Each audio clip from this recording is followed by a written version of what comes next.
Verse 8 says, but what does it say? The word is near you, it is in your mouth and in your heart. That is the message concerning faith that we proclaim. If you declare with your mouth, Jesus is Lord, and believe in your heart that God raised him from the dead, you will be saved. For it is with your heart that you believe and are justified. It is with your mouth that you profess your faith and are saved. If you declare it, if you speak it out, that rules out the idea of secret disciples, doesn't it? We need to speak it out. One of the reasons I feel a bit disorganised this morning, I have to rely these days on carers coming in to help me. And the one this morning was very late. And he had some very strange tattoos. And I was asking about them. And they're Japanese. And I said, well, that one looks like a demon. Oh no, he said, it isn't, but it looks exactly like one. And I said, well, and he was talking about lottery, having lucky charms all over him. And I said, well, I believe in a risen Christ. I don't need to believe in love. And there's usually an opportunity somewhere to speak out. So if we declare with our mouth, Jesus is Lord, and believe in our hearts that God raised him from the dead. The heart is often mentioned in the Bible. And what does that mean when it talks about believing in your heart? Well, obviously it's not just a thing that beats away somewhere inside us and pumps blood around us and keeps us alive. The heart means much more than that. The heart is really the centre of what we are. It's the very core. It includes our intellect. We think things through. It includes our emotions. Don't despise emotions. Emotions are very, very important. I remember once having a sort of discussion with a great intellectual, and it was the end of a conference here, and it was a public discussion. And I said, what do you feel about this? And he said, I don't feel anything. I think. Well, that sounds very clever, and it stopped me for a moment. And I thought, what a shame if he doesn't feel. He doesn't feel any emotion. Should he ever get excited by the fact that Jesus came out of that grave? It's our emotion.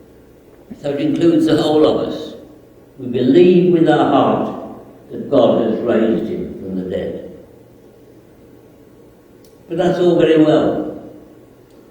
What do we actually mean when we talk about Jesus being raised from the dead? Now you think that's straightforward. He came out of the grave. Yes, that's true. And in some ways it is quite straightforward. But of course we always complicate things, don't we? So people talk about a spiritual resurrection. So what exactly does that mean by that? And I've had discussions and debates with lots of people. So I'm going to try and say some of the things that I believe. And maybe if I leave enough time after all this fiddling about, give you a chance to ask a question or come back at me.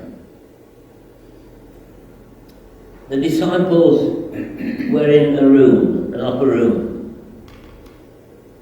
Lots of things had happened that day. The women had gone to the tomb. Come back with the message. It's empty. He's not there. And then they said, we've seen him, he's alive. And two came back from Emmaus, having walked along the road. And they said, we met him. He walked along with us. We talked to him. somewhere in between, Peter had seen him. Now there's no record of that at all. We're not told anything about that. There's some sort of secret venue, certainly with an aerial stick in the back on it. And now they're all together in an upper room. Puzzled, bewildered, what does all this mean? And suddenly, Jesus is there in the midst of them. The Gospel of Luke, it says they were terrified, they thought they were seeing a ghost.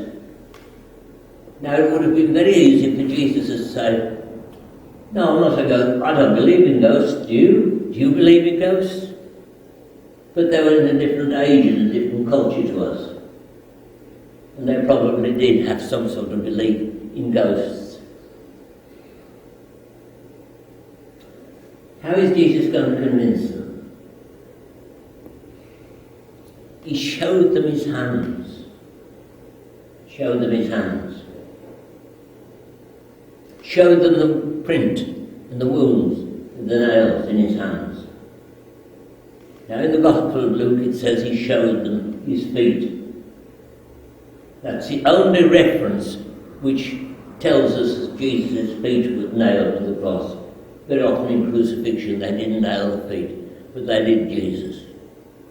And he showed them his feet. Those hands were real hands. He said, look, touch me, feel me, I'm real. Look at my feet. He invited them to feel the wounds. And then in order to convince them a little bit more, he said, have you got anything to eat? And they gave him a piece of broiled fish. And he ate it in their presence. And yet the doors and windows were shut. How had he got into the room? It was something different. Mary hadn't recognised him outside the tomb. The two on the road to Emmaus hadn't recognised him, although they walked almost 7 miles alongside him. It was something different, and yet there was lots of things the same. If you find it difficult, this idea of Jesus coming into a room with the doors and windows closed, just think back to the time when Jesus was alive before the crucifixion, before the resurrection. The disciples were rowing across the lake, and the going got very tough. And suddenly they saw someone walking across the water. They were 3.5 miles from where they started. It wasn't just a simple stroll, as they put it in the Jesus Christ Superstar, walk across my swimming pool. It wasn't like that at all. Jesus had walked 3.5 miles across the water. Do you remember that stunt when someone was claiming to walk across the River Thames? And it was all very much staged. How did he do it? Well, if you come here for a baptism and have a look at the baptistry before the person goes down into the water, the very stuff that they use for him to walk across the Thames, we use to keep the water warm in the baptistry. And if you like to try, you could probably walk on that. I haven't tried. I don't suggest you do. That's how he did it on the Thames. It was all very staged. Jesus walked on the water. Now, having a choice, walking 3.5 miles across a lake, or getting into a room with all the doors and windows shut, which is the easiest? Both are totally and completely impossible as far as we're concerned. Jesus did them both, once before the resurrection and the second time after the resurrection. Handle me and see, he says. I'm a real person.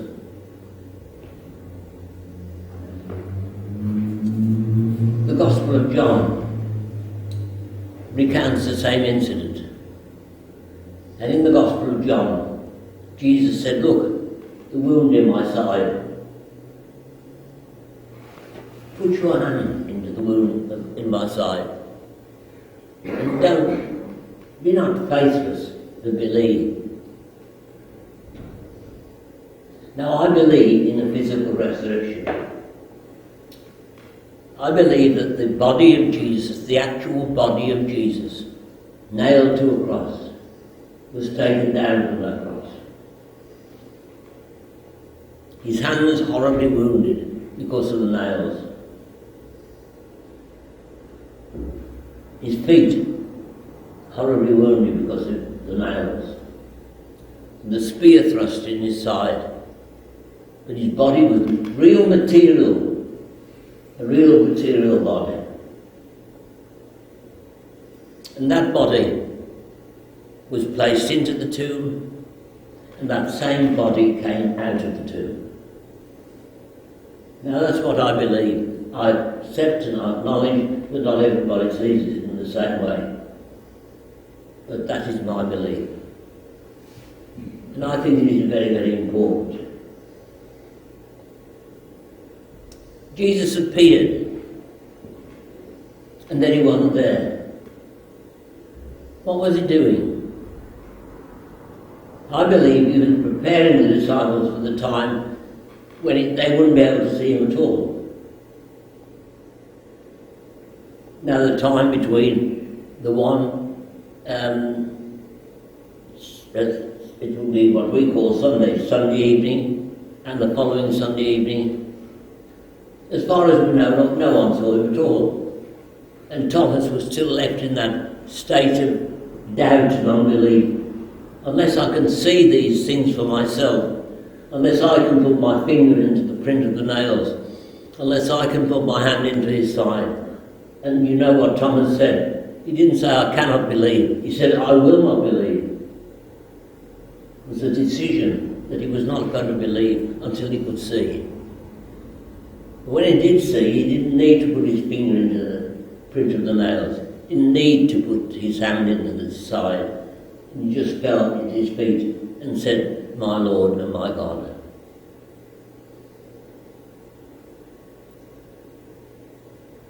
He came and went. I don't know where he went when he wasn't around. Perhaps it was just that the people didn't see him. They had to get used to the fact that he was going away. He was going to ascend to his Father. But when Mary held him outside the tomb, he said, I am not yet ascending to my Father. So go and tell the others. But the time came when he did ascend. I happen to think that the ascension is very, very important. The fact that it always comes on a Thursday for some reason, and is always celebrated on Thursday, means we don't have a weekend to think about it. But it was a physical body that ascended to heaven.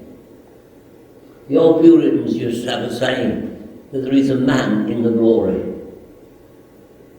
Now I find that a great help and a great comfort, that in the very presence of God, in the most special, the most divine, holy place in the whole universe, heaven itself, there is a man. A man who once walked on this earth. A man who knew what it was to get tired. A man who knew what it was to be let down by his friends and denied by some of them, betrayed by another one. He knew all those things. So he's acting there as my great high priest. Not some remote being, but a real man with hands, feet. There used to be a riddle sometimes asked. The first time I heard it, I thought it was a bit of a trick, but then I was brought up with a a jerk when I heard the answer. What is the only man-made thing in heaven? And the answer, the wounds of Jesus. The wounds on the body of Jesus. He's there as my great high priest. So I believe in an actual physical resurrection. With a body that was obviously different, and yet in a mysterious way exactly the same. With a body that sometimes was not recognised, but at other times was recognised immediately. With a body that showed all the wounds at Calvary. What are other theories? Well, the fact that some people don't believe in this physical resurrection.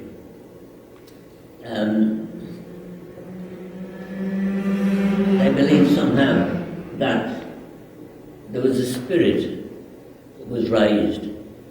But once you start going along those lines, you're denying one of the most fundamental truths of the Christian faith. If we declare with our mouths and believe in our hearts. Now I want to tell you that I believe with the whole of my being that the Jesus Christ that I follow was raised from the dead. And he was victorious over death. Now when you get to my age, you begin to think seriously about the fact that you've only got a few more years to live.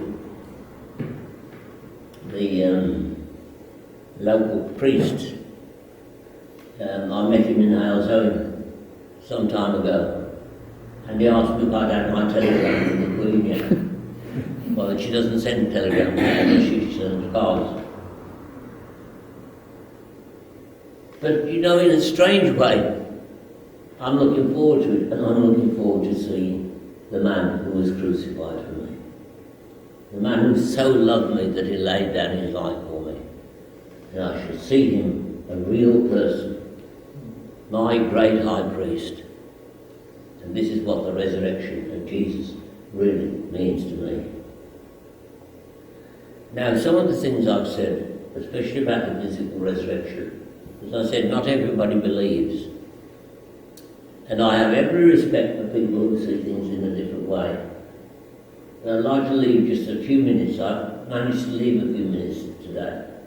If anyone wants to ask any questions or come back at me and say, I've got it all wrong today. I won't be offended. I've never really thought about what Jesus might be doing in that week. You know, when we were talking about he didn't appear to anyone, it's just interesting to sort of mull that over, isn't it?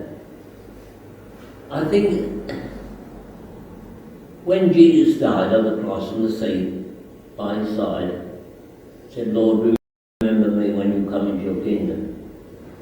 Jesus said to him, today you will be with me in paradise. Now I believe that. That is what he said. I know there's the other interpretation, that he was saying it today, that he didn't mean it going to happen today. I know that interpretation. That's the favourite one of the Jehovah's Witnesses. But I believe he meant that that very day, before darkness, they will be together in paradise. We think of travel as something that takes a long time. But I think with Jesus, with God, it's instantaneous, isn't it? And I like to think that he was in between, commuting, if you like, from heaven to earth. Now, that may sound strange. But when I pray that to the Lord, who is at the throne of heaven, and he's ascended there. But he wasn't a permanent arrangement at that point. He was there, he was here. If Jesus had died and risen from the dead, then gone straight to heaven. The resurrection would have been just as valid. But how many people would believe it? We used to sing that song, hadn't we? Those of a little bit older. You ask me how I know he lives. He lives within my heart. However, Bruce says in one of his books that although that's very, very true, and he does live within our hearts, that's what the verse we started with today is getting at. If Peter had stood up on the day of Pentecost and said, you know him, you ask me how I know he lives within my heart, people wouldn't have taken any notice. They'd have probably laughed at him. He would stand up on the day of Pentecost and say, we are witnesses. We are witnesses. We've seen this, and we know it's true. And Peter was one of those probably who would have held the hand of Jesus and made sure he was real, not just a ghost. Thank you. Does that help you at all? Yeah. Well, we are together, aren't we, in this? I've been making the statements that I've made today about the actual physical resurrection. I've been challenged many times about this, but it's what I believe. That the actual body of Jesus, the real thing, was put in the tomb. When the stone was more than rolled away, it was blasted out of the way, Jesus came out. No one saw him come out of the tomb. No one saw that at all. But suddenly there, when Mary was taken into the garden, he was there, real and alive, in front of her. He's real and is alive today. I know we sing about it and we make a joyful noise. It's even more than that. And, you know, the resurrection is something which affects every day of our lives if we really trust in him. Because it's when we declare him as Lord and believe in our hearts that God raised him from the dead, we are saved. I think it's even more amazing that one day Jesus is going to come back again with that body and everybody will see him. Oh yes, I know. Nobody will say, I don't believe this anymore. Because he'll be there. And we know this might be the generation who will see him come back. Yes. I know you hope that, our Father. Yes. He is going to return, and like Barbara, I believe he'll come with the body that he had when he was on earth. Whether that will go on for eternity or not, I do not know. There's no clue. But certainly he will return, and every eye shall see him, including those who pierced him. Now how that's going to happen, I don't know. But it will be wonderful when it does. There's one more, just as I was mulling things over there, just one thing I've never really thought about before. You get several references, obviously, in the Gospels to heaven, and yet translators for this particular verse with the criminal say, today you will be with me in paradise. Yes. Do you think there's any, I've not really looked at it, but is that a different word that's used, or is it the same thing? And also, just fitting in with that, often people refer to those 3 days and nights as defeating the powers of darkness. And I wonder what your thoughts are about how he can be defeating the powers of darkness in those 3 days if he's in paradise immediately with the criminal. I know it's an awkward one, but just thinking aloud here. The old belief was that he went to hell. And no 3 days. That's because of a mistranslation. Okay. And they thought that hell meant literally what the Pope now no longer believes about it, that there is an actual hell.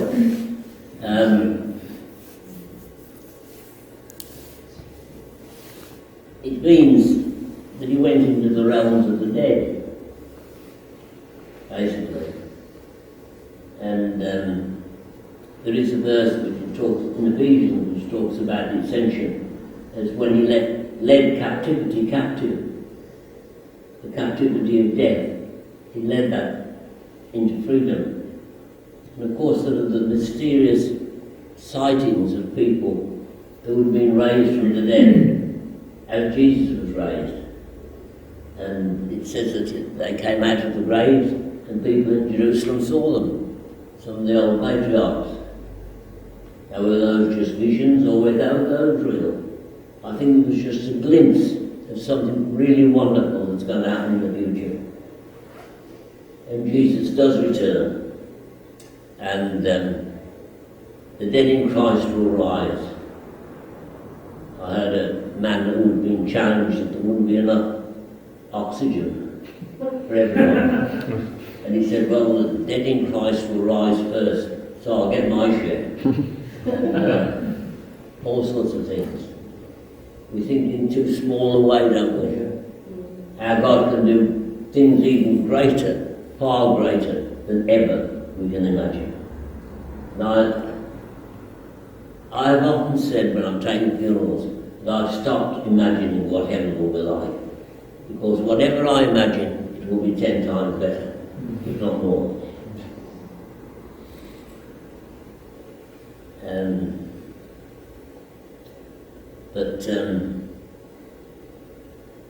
And I also believe that when I die, I shall go to be with Christ.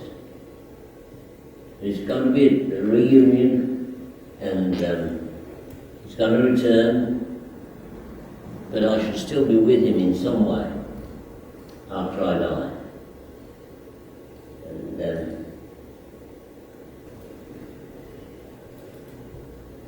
illustration I heard was from someone who'd been a missionary in pre-war Spain, and he said the railways there were first or second class, all the way through, the waiting rooms, everything.